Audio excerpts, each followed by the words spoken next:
បាទសួស្តីទាំងអស់គ្នាស្វាគមន៍មកកាន់លំហាត់ទី1នៅក្នុងកម្មវិធី Excel ក្នុងលំហាត់នេះផងដែរយើងផ្ដោតទៅលើ3ចំណុចទី1ទាំងអស់គ្នានឹងអាចធ្វើតារាងហើយទី2ចេះវាយទិន្នន័យនៅក្នុងកម្មវិធី Excel ហើយទី3យើងនឹងដាក់លេខរៀងដោយស្វ័យប្រវត្តិបាទនៅក្នុងលំហាត់ទី1ដល់ទី3នេះខ្ញុំសូមបញ្យល់តែទី1ទេចឹងទី2ដល់ទី3យើងនឹងអាចធ្វើបានដោយខ្លួនឯងបាទយើងទៅ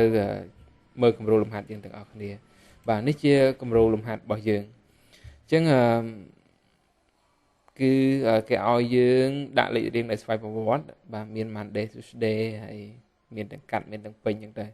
យើងធ្វើមិនណាអញ្ចឹងយើងបើកកម្មវិធី Excel យើងមកបាទអញ្ចឹង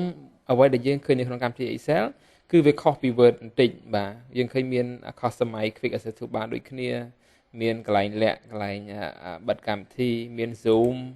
in zoom out មាន scroll bar ដូចគ្នាតែអ្វីដែលយើងឃើញខុសគ្នាខ្លាំង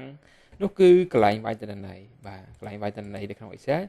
មានលក្ខណៈជាប្រអប់ហើយវាមាន column A B C ហើយវាមាន row បាទអញ្ចឹងយើងឃើញថាវាជាការងារប្រភេទតារាងទាំងអស់ណាអូខេអញ្ចឹងយើងចាប់ផ្ដើមធ្វើពីណាទៅណាអញ្ចឹងខ្ញុំសូមចាប់ផ្ដើមបញ្យល់អំពីMonday ការវាយ Monday Tuesday សិនអញ្ចឹងយើងអត់បាត់វាយទាំងអស់ទេយើងគ្រាន់តែវាយពាក្យ Monday យើងចាប់ផ្ដើមពីកន្លែងលេខ3នេះមកទៅបាទវាយពាក្យ Monday ចូលអញ្ចឹងយើងទាញយកតែម្ដងបាទដាក់ម៉ៅរបស់យើងនៅចំជ្រុងនៅកន្លែងនេះមិនមែនម៉ៅមិនមែនចេះមិនមែនបែបនេះប៉ុន្តែគឺបែបនេះចេញសញ្ញាបូកពណ៌ខ្មៅហើយយើងអូសវាមក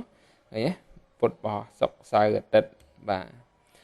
ហើយត្រង់នេះដែរបើសិនជាយើងដាក់អត់អស់វាតូចពេកយើងអាចចាប់កន្លែងនេះយើងដាក់ម៉ៅយើង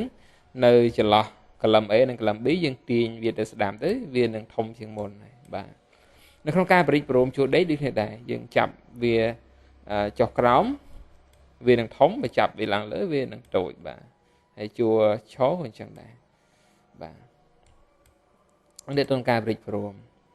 ហើយយើងអាចវាយអក្សរកាត់ពេលដែលយើងវាយអក្សរកាត់បែបនេះយើងទាញមកវាបានជាអក្សរកាត់ដូចគ្នាបាទហើយខែវិញក៏ដូចគ្នាដែរបាទយើងវាយពេញមក January ជាងដល់ពេលដែលយើងអូសបាទយើងអូសដល់ខែ12បាទខែកាត់ January យើងដាក់ទៅ Jan មកបានហើយយើងទាញមកចុះករណីដែលយើងចង់ឲ្យ column របស់យើងវាស្មើគ្នាណាវាប៉ុនគ្នាយើងសារ៉េម្ដងមួយចេះវាអត់ធំប៉ុនទៀតទេអញ្ចឹងដល់យើងចាប់ទាំង4យើងចាប់លើ column A B C D សិស្សខ្លះគាត់ច្រឡំចាប់ចេះចាប់អញ្ចឹងអត់ព្រិចអត់កើតទេបាទយើងចាប់ A B C D អញ្ចឹងមក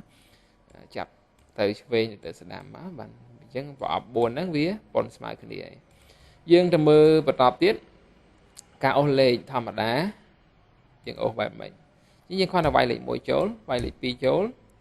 យើង select លេខ1និងលេខ2ហើយដាក់ម៉ៅចំជ្រុងឲ្យនឹងមកយើងអូសវាបានហើយបាទបើយើងចង់បានលេខគូលេខសេសយើងវាយលេខ1និងលេខ3មកយើងចាប់ទាំងពីរមកយើងអូសមកបាទហើយចង់បានលេខគូយើងវាយលេខ2និងលេខ4អញ្ចឹងយើងចាប់ទាំងពីរលេខបាទយើងអូសមកបាទសិស្សខ្លះគាត់ច្រឡំចាំចេះវាយលេខ2លេខ4ហើយអូសគាត់អូសតែលេខ2អញ្ចឹងយើងអូសមកបានតែលេខ2បាទអត់បានលេខ2 4 6ដូចគេទេបាទអូខេអញ្ចឹងបន្ទាប់ពីយើងវាយហើយយើងចាក់តារាងមកចាក់តារាងយើង select កន្លែងណាដែលយើងចង់ចាក់តារាងយើងយក home បាទ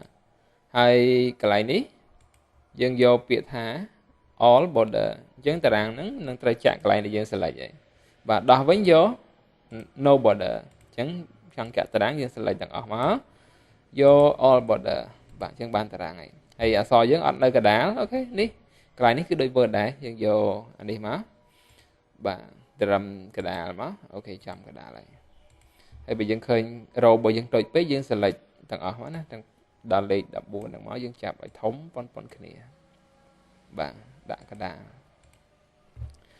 អូខេអញ្ចឹងការអូសតន័យមានប៉ុណ្ណឹងចុះកន្លែងចំណងជើងនេះ day of the week month of the years and number ហ្នឹងយើងធ្វើម៉េច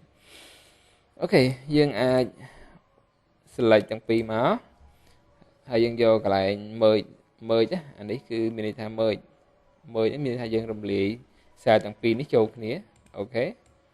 rầm lì châu kia ấy bảy ní rầm lì châu kia má ok giá dân ai bài so bàn day of the week và anh ấy dân đặt mảnh of the years anh ấy dân đặt number dạng vậy và hay chấm pua ca chạ pó dân lại tặng bay bỏ má môi bị bấy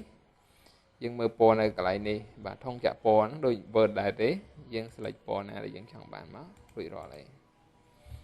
hai cho nó chân mê riêng này càng lớn ý dân con này phải chua ti môi dân ngày thống á và đạm màu này cái lại môi đi pin phải thống bị má hai dân lại mơ má dân ngày bay bàn này và lông hạt ti mùi và dân ai đồ phấn